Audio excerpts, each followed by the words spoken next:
Hello, everyone. Waiting for a couple seconds for the stream to fill up. Okay, great. Good morning, good afternoon, good evening, depending on where you're calling in from. Thank you all for joining Superhack. Today we have Aditya from Pyth, who's going to be doing a workshop on pulling the data you deserve. If you have any questions, Aditya would actually prefer that you come off of mute and ask your question live. But if you're not comfortable with that, of course, you can just send your message in the chat and we will get to it at the end of the workshop. And with that being said, this workshop is recorded and on stream to YouTube for you to refer back to at any time. And yeah, I'll pass off the mic to Aditya. Okay, thank you, Anna. So yeah, as Anna said, you can unmute yourself to ask any question in between. And if you're shy, you can just put it on chat. I'll try my best to answer at that time. So you guys don't have to wait till last. Okay, so I'm Aditya. That's how I pronounce the name, but it's Aditya, it's fine. And I'm the DevRel at Pyth. So let's start. What is Pyth? Let me share my screen. I'm pretty sure guys know what is Pyth. If not, it's fine. So let me know if you guys can see the screen. Okay, I can't see the chat right now, but we can see it. Yep. Perfect. I can see the screen. I can see the chat. Okay, so Pyth is a pull oracle. That's how we start. I'm pretty sure everybody knows what an oracle is. Oracle is the way you can get off-chain data on the on-chain. So Pyth is a different type of oracle. It's a pull oracle. And I'll just spend 5 minutes explaining how it is different from traditional oracles out there and why you can solve a lot of problems using Pyth. So one of the biggest differences, we get the data from financial institutions directly, not use any aggregator in between, not no CoinDesk or CoinGecko or something like that. You get it from like banks or financial institutions like Wintermute, Jane Street, and we give it to almost all EVM chains out there. The biggest difference that you guys to understand for this hackathon of anytime you want to use Pyth is it's a pull oracle. So I don't know if you guys have heard of this term pull oracle before, but basically the pull oracle is where the user have to fetch the data. You guys are pulling the data rather than we pushing the data to you. So what happens in a normal traditional oracle, like if you want to consume some Ethereum prices or any prices on chain, you have your own smart contract. You ask the Oracle smart contract guys, can you give me some Bitcoin prices?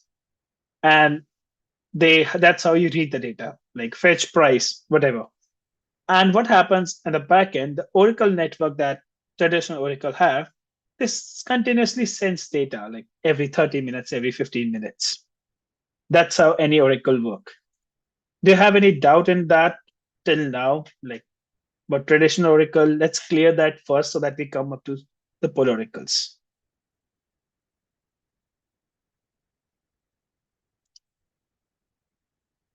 If all clear, like feel free to ask. This is how normal Oracle works, push Oracle. Whereas in pull Oracle, for example, you need Ethereum process for right now, not like 15 minutes back or not like half an hour back.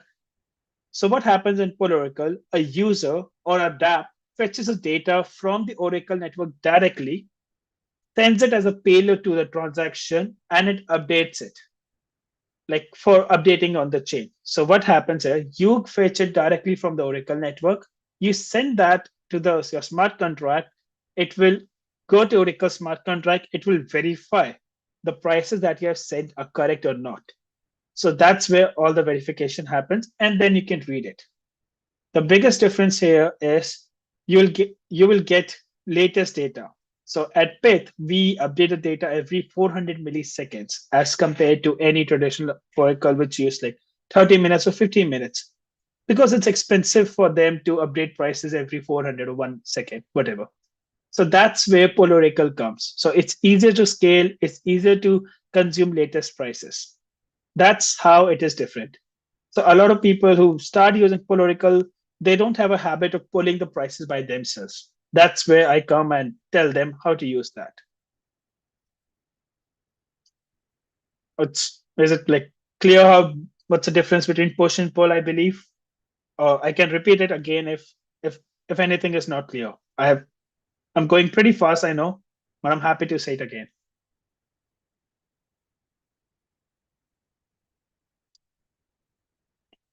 Okay, I assume if I'm not getting response, it's all clear, or if I'm doing or I'm doing a very bad job here.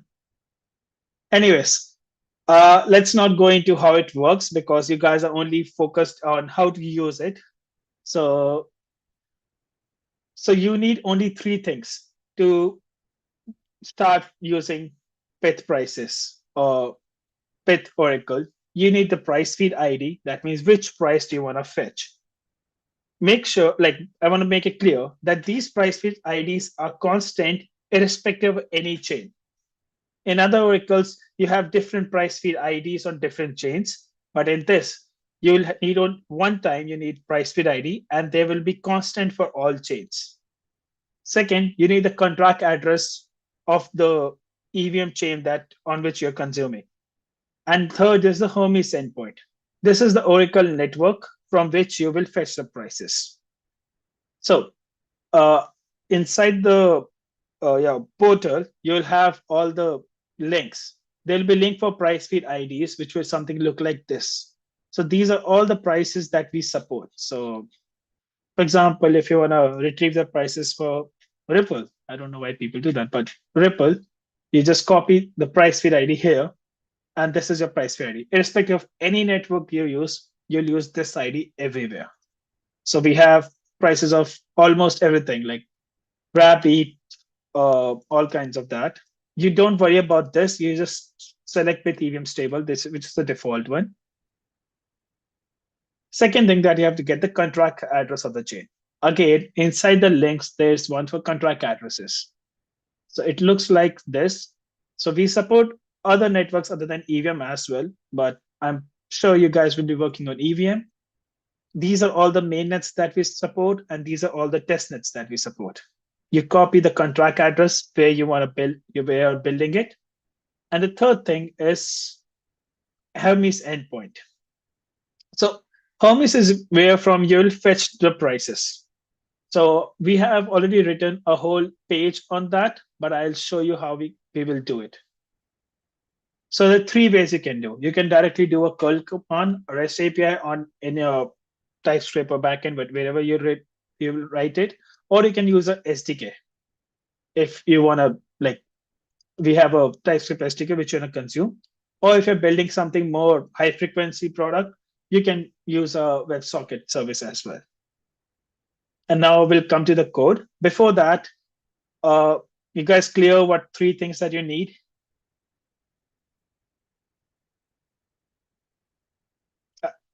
Okay, I can, if anybody's not clear, I will repeat it. I'm pretty sure there's a doubt on what the Hermes is, how that works. Now that I will clear right now. Okay, so let's do one thing. Since you'll be looking the doc a lot, I will suggest you just look at one doc that I've linked inside the ETH Global links, that how to use real-time data in EVM contracts. Straightforward. You just install our SDK Solidity. If you're hard at, nobody uses Truffle nowadays, but happy if you're doing that. Foundry. So if you only need 3 lines, that's all you need to use the data. First, if you see there's a constructor here, I'll zoom in here. There's a constructor method here in which you'll add the Pyth contract. This contract is the contract address that I showed you on this page. These are all the contract addresses. You'll copy it if you're building on maybe BNB, whatever. You copy this and you put it here. You'll pass it on in the constructor, and you initialize the IPyth interface so that you can use the methods. Now you want to fetch the price for probably ETHUSD. So in this, it is hard coded, but you can use anywhere. So how the process look like? If you see, there are 2 things here. There's an example method which I have written here, which accepts one argument, which is price update, and it's a payable method. So if we are already used an Oracle, how Oracle takes money from you. They will ask you to buy some tokens, take it somewhere. We don't do that. It's all permissionless. So every time you update a price, you will have to pay one way. That's all. One way. If you're updating one price, if you're updating 10 price, you have to pay 10 way. That's why it's a payable method. So you have to pass the update data. Where will we get this update data from? That's where Hermes come in. So we have Hermes Swagger, which the open we have already, it's already out there, but you can use SDK as I showed you. You can get it from WebSocket connection, or you can use normal curl command. So for example, I have to get it for ETH USD. I'll just copy the price feed ID, which I already linked from here. I go to Hermes, I try it out, I add the price feed ID. I would like to do hex encoding because we all know in EVM it accepts hex. Don't worry about this. This is only to show how the prices will look like. This is the curl command you get. When you do the curl command, you'll get some data like this. This is your update data, which you will copy it. Don't forget to add 0x in front of it because as you all know, EVM contracts can't accept this since they're written in C++. We have to tell them it's a string. So just copy this into this price update data. Oh, sorry, price update. You pass that arrow byte. There's a method called Pyth get update fee. So it will tell you how much fee it will take. It will always be one way if you're passing one array. So if you want to do 5 price feed IDs, you can do it with one. So I can add 5 price feeds here and I'll execute it. So there'll be one byte array. It's a bit longer, of course, but you just copy this, put it here, and the fee would be 5-way here. And this is the method you will call.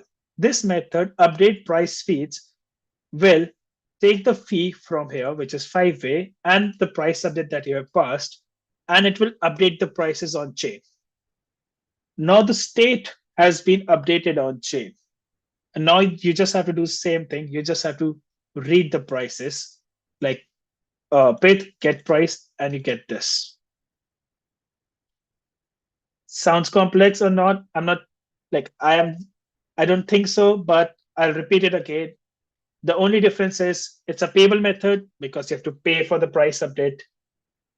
You're not paying to Hermes for this. You pay every time you update it. From where you get the price update, either SDK or you direct curl command from Hermes. You copy this, you get the fees, which will be how much prices that you're updating, and you update it like this, and then you just read it. Straightforward. The prices will look something like this. Every price will have the whole price, the confidence interval if you want to use it. This is the exponential. So I believe for ETH USD is -8. So price is something like $3,000 right now with 8 decimals out there. And the latest published time. That's how you fetch the prices. I get a lot of question why it's so complex, and other than that, the reason it's a pull oracle, and only because of pull oracles you can build, like high frequency application or latest prices if you want to need. That's how a pull oracle work. So before going to one or two basic troubleshooting ways that you will definitely get while building on this, any doubts do you have, you can like unmute or you can ask on the chat before I go ahead.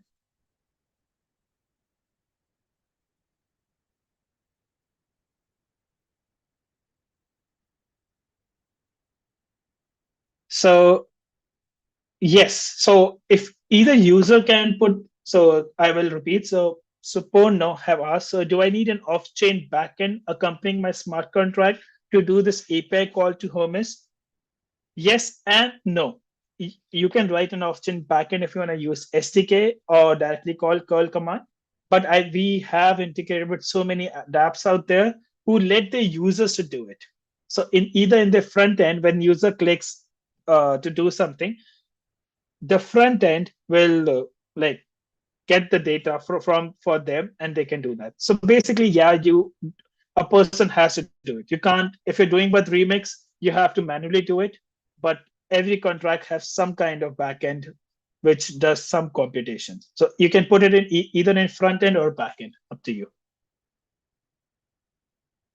For the hackathon purpose, you just have to show us in the demo that you understood Pull Oracle, you have tried the transaction. We will see on the ether scan with the correct method that you're using a pull mechanism. If you just write the contract and do the get price, that won't work. So if if you go and just do the get price, you'll probably get an error called stale price error, which I can show you. So we just launched our API reference page, if you can see here. So here you can see all the methods the Pyth contract can, all the methods the Pyth contract have.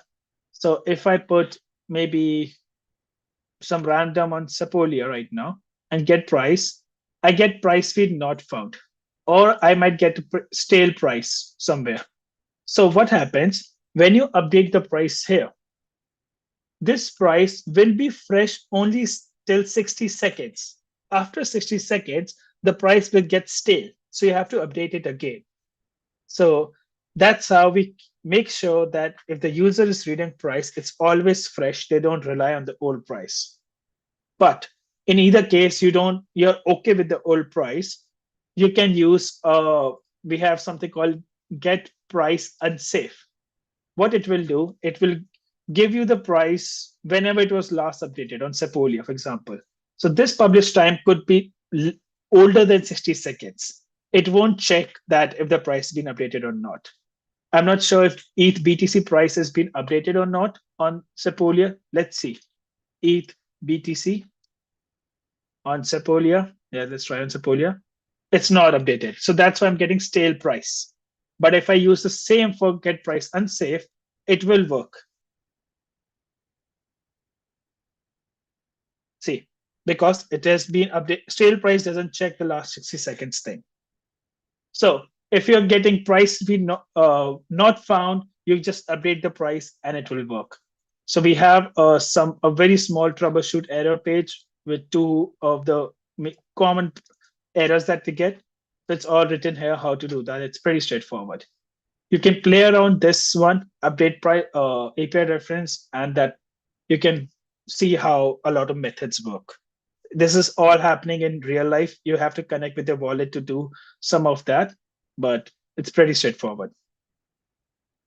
Another question I got, like an API call from the front end makes more sense, and then just send the data along with the other, yes, function specific data. Got agreed. I rushed a lot. I agree with that. If you have any doubt till now, I'm happy to repeat it, or I can move to the next part, which is like generating random numbers from Pyth.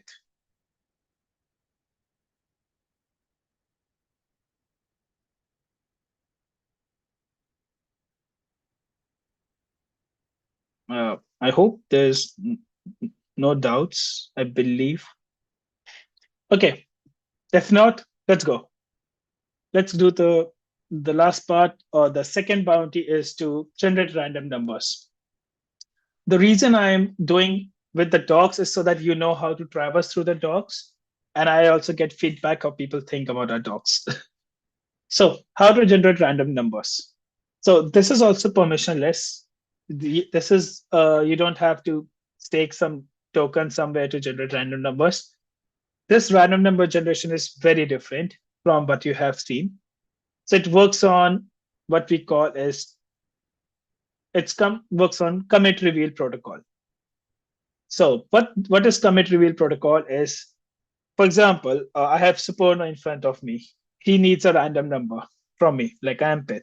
So I will ask Suporno to send me Suporno's random number. He will send me his random number, his or her random number.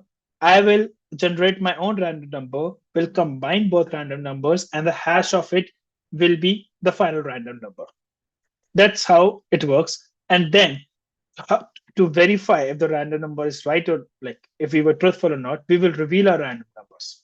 I've said a lot of random numbers in one sentence, so I'll explain it via code. So if you want to get started with random number, just install our interface entropy and entropy dot sol. So how to start it? You with your backend generate any random number, and what you have to do, you have to call this method like it's entropy request with callback, and you put your random number. What will happen? The provider at the end with the Pyth contract will will call your contract, which is entropy callback method, with the final random number. So you have to generate your own random number, send it to Pyth's provider. Pyth's provider will call your transaction after some blocks to generate one random number. So if you want to get started, we are only on these chains right now for the random numbers. We're not on all the chains. On one hand, price feed supports a lot of chains, but for the entropy, we only support less chains. And there's a different prices for that. So there's a reveal delay. These are all the chain address, but the provider address for the main net is this. So when you call this sequence request callback, here you have to provide the provider, which you will get from contract address and provider address. This is the provider address, and you have to submit one random number. I had to rush this tutorial because there was very limited time for me, but I'm happy to answer these on Discord, or if you have right now, I'm happy to answer this on entropy.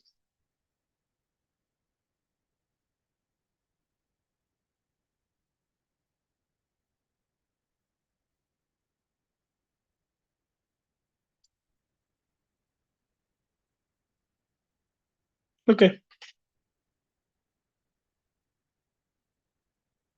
So this is the current fees for entropy, like how much you have to pay on different chains. These are being updated, so it is not a lot. And we have one example application of coin flip, basic hello world for random number.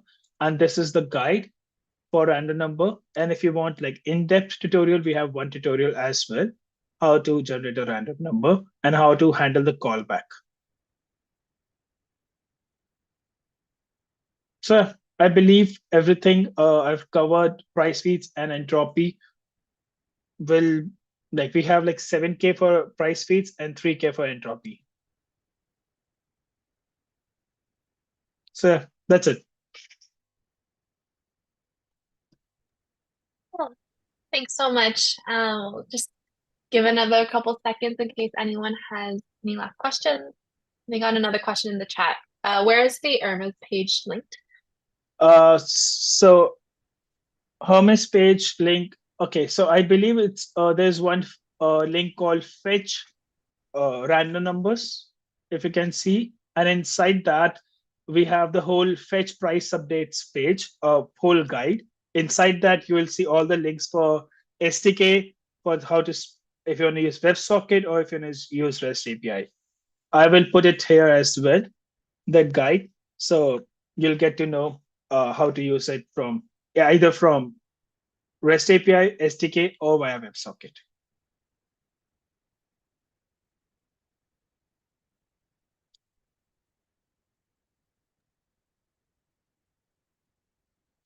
Give it another couple seconds in case there's any other Yes. questions. And you're more than welcome to come off of mute if you want to ask your question live.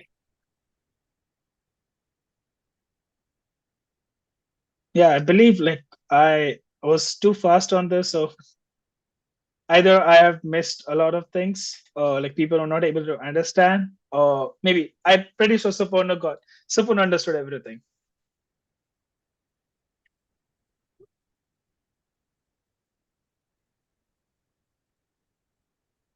Uh, I hope that so Aryan asked if you use Pyth price feed like it's mentioned in the tutorial, create your first tutorial app. Does that qualify? It qualifies, but if we have another application who is using it in a more innovative way, a more realistic way, where we really need Pyth price feeds, they will be qualified. But I believe we have a lot of slots open for uh, Pyth this time, so there's a chance that you will definitely win. it just calling the Pyth. No. So even in the tutorial, if you see, we are updating the price. If you create your first tutorial app, if you see properly, uh, we are doing the pull method. So if you do the pull method, you are already eligible. But if you're just reading the price from a contract, that get price or get price unsafe, that won't work. You have to use get price, and you have to first update the price and get the price, and then you will be eligible. So in our previous hackathons, this was one of the biggest mistake people did, was they're using get price unsafe, or using get price and they said we did try but it's not working, but they never read even the like 10-liner guide out there. So I would recommend at least read the guide, which is like takes 2 minutes to read. And you, just to be eligible, you have to update the prices and then read it.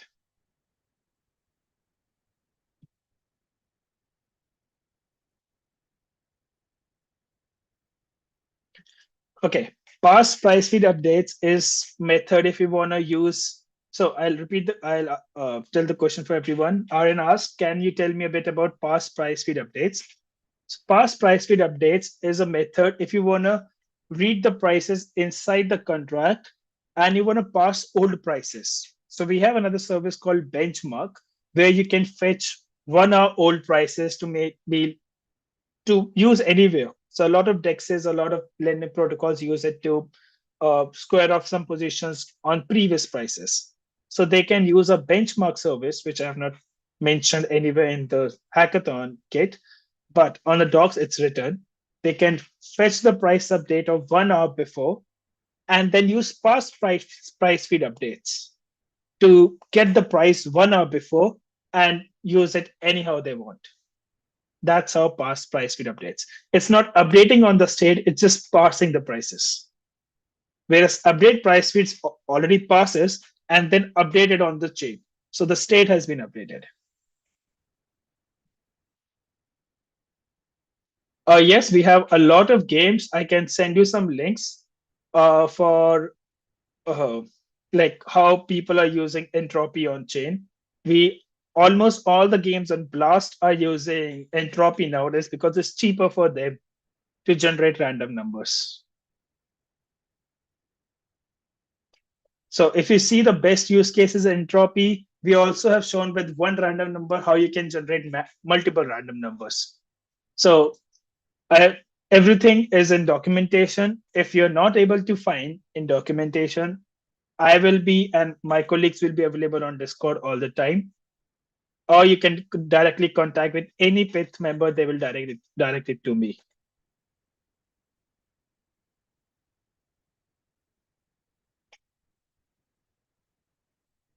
Yes, as a seed, exactly. So Patrick asked, are there any interesting use cases implemented on chain? And when I mentioned that you can use one random number for multiple random numbers, yes, you can use it as a seed and generate multiple random numbers. So I will, inside the best practices, I'll share where it is written. Yeah.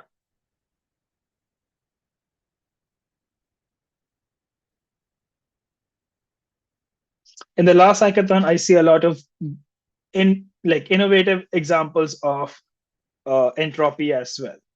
So people were quite happy. They were like, it's obviously with the traditional oracles, implementing them was permissioned but straightforward. But with this, you don't need anyone's help. You don't have to stake any tokens. You can just directly start using any of its services out there. And apart from this, if you want to understand the architecture, feel free to ping me. I'm happy to explain why we have chosen pull method. How is it better than anything else?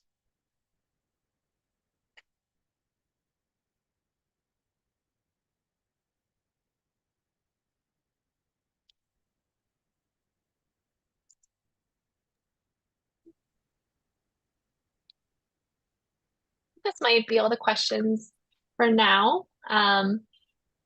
Yeah, if you have any more that come up later or throughout the course of the hackathon, as Aditya said, the team is available on Discord, so feel free to ping at any time.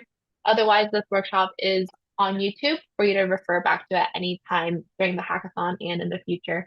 And yeah, I just want to say, Aditya, thanks so much for taking the time to do this workshop for Superhack. And for all of you, I hope you all have a great rest of your day. Bye, Thank you, everyone. guys. Thank you, Anna.